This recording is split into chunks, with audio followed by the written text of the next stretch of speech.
그 50년 동안의 침묵을 깨뜨리는 신호탄이었다. 김학순 할머니의 최초 증언에 이어 자신이 위안부였음을 밝히는 할머니들이 계속 늘어났다. 자신들의 신분을 밝힌 할머니들은 이제 스스로 직접 나서서 위안부 문제의 진상과 진실을 밝힐 것을 일본 정부에 요구하기 시작했다. 일본 대사 저기 들어! 어쩌냐고 그런 마음을 하는 거야! 일본 대사! 너 일본이랑 합작됐지?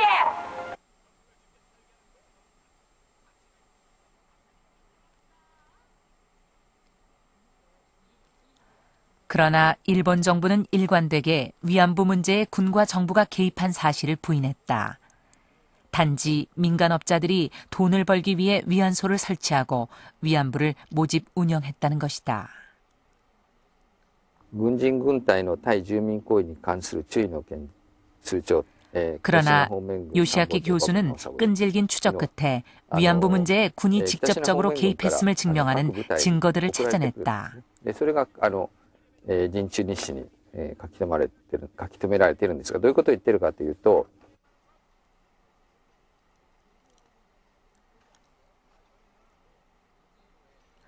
일본군의 공식 기밀 서류인 진중일지, 1939년 진중일지에서 북진화 방명군 참모장을 지낸 오카베 나오사부로가 말한 내용을 보면 위안소 설치에 군이 직접 개입했음을 알 수 있다. 진중일지를 보면 북진화 참모장 오카베 나오사부로는 중국 안에서 민간인을 상대로 한 일본 군인들의 강간 사건이 자주 발생해서 중국인들의 반일 감정이 갈수록 격해지고 있기 때문에 가능한 한 빨리 군 차원에서 성적 위안 설비, 즉 위안소를 설치하는 것이 필요하다고 적고 있다. 일개 군인이 아닌 참모장의 지적이고 보면 위안소의 설치에 군이 개입했음을 증명하는 것이다.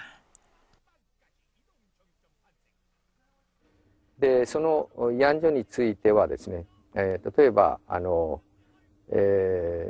安所を作るという時には建物は軍が提供するわけですね。それで内部を改造する場合も軍がやります。それから料金も軍が決定をする。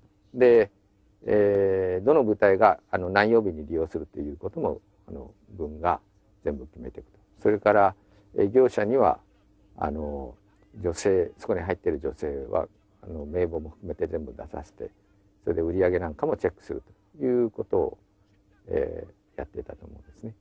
ですから慰安所で仮に問題が起こったとすれば、業者にももちろん責任があると思いますけれども、慰安所制度を作り運営した主体は業者ではなくて軍なわけですから、軍がそういうものを作るという決定をしないとできないわけですからね。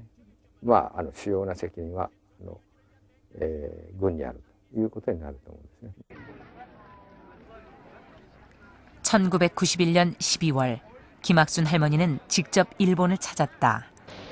일본에서 기자회견을 통해 자신들이 생존한 위안부 피해 여성들임을 직접 밝히고 위안부 문제에 대해 일본 정부의 사죄와 배상을 요구하는 소장을 도쿄 지방법원에 제출하려 했다.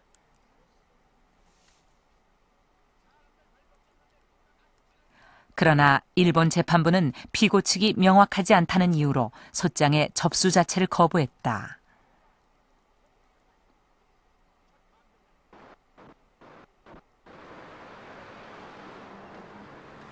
(1990년) 결성된 정신대 문제 대책협의회는 생존 피해 할머니들의 증언으로 더욱 탄력을 받게 되면서 조직적으로 위안부 문제를 알리는데 할머니들과 보조를 맞춘다.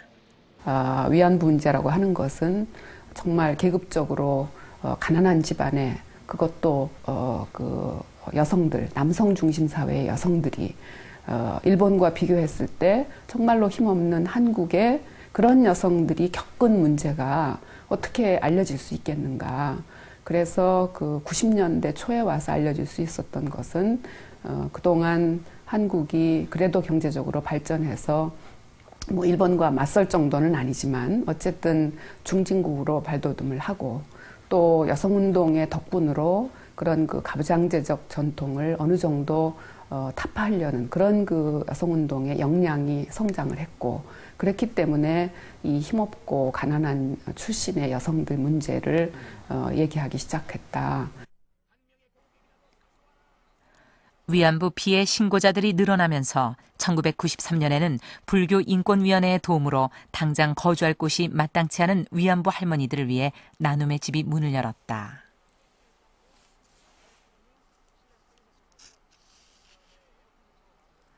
김순덕 할머니도 나눔의 집의 초창기 멤버다.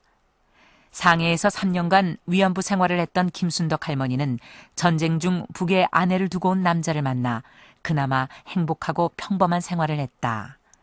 그러나 자신이 위안부임을 신고하면서 집을 나왔다.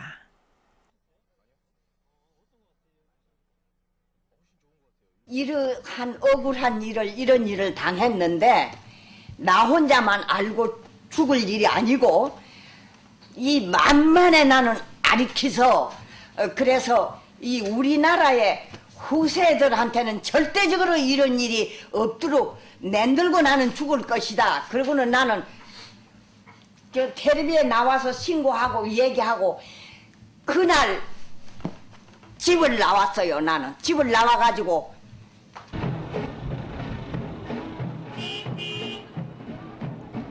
그날부터 할머니는 변했다. 1992년 1월부터 시작된 일본 대사관 앞의 수요 시위에 한 번도 빠지지 않고 나갔다. 70이 넘은 나이에 전경들과 몸싸움도 마다하지 않는 투사로 변해갔다.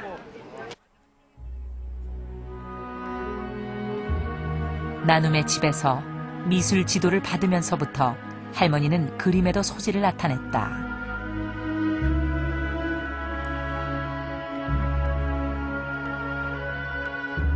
할머니가 그리기 시작한 그림은 가슴속에 오래된 응어리들이었다.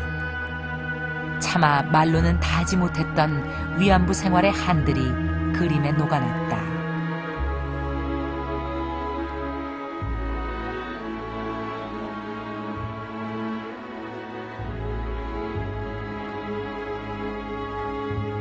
특히 활짝 핀 꽃 옆에 다소곳이 서 있는 소녀 한 명을 그린 못다 핀 꽃은 할머니의 자화상 같은 그림이었다. 내가 못다 핀 꽃이라고 그림 학교를 못 다니기 때문에 그 너무나 내가 그랬어요. 나는 제일 공부가 하고 싶다. 그랬더니 신문이 나가지고 선생님들이 5분이 왔어요. 그래가지고 여기서 그림도 가르치고 그래 그림도 그때 배워가지고 그림을 그려서 그 못다 핀 꽃이라고 내가 이름을 지어가지고는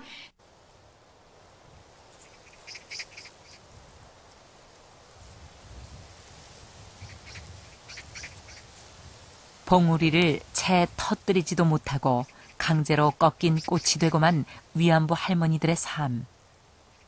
그 삶을 상징하는 못다 핀 꽃은 동상으로 만들어져 나눔의 집 앞에 세워졌다. 1995년 나눔의 집이 현재 경기도 광주로 옮겨오면서 할머니들은 산 뒤에 텃밭을 가꾸기 시작했다. 특히 김순덕 할머니는 밭일을 하는 것을 좋아했다. 여름 내내 호미를 들고 밭에서 살곤 했다.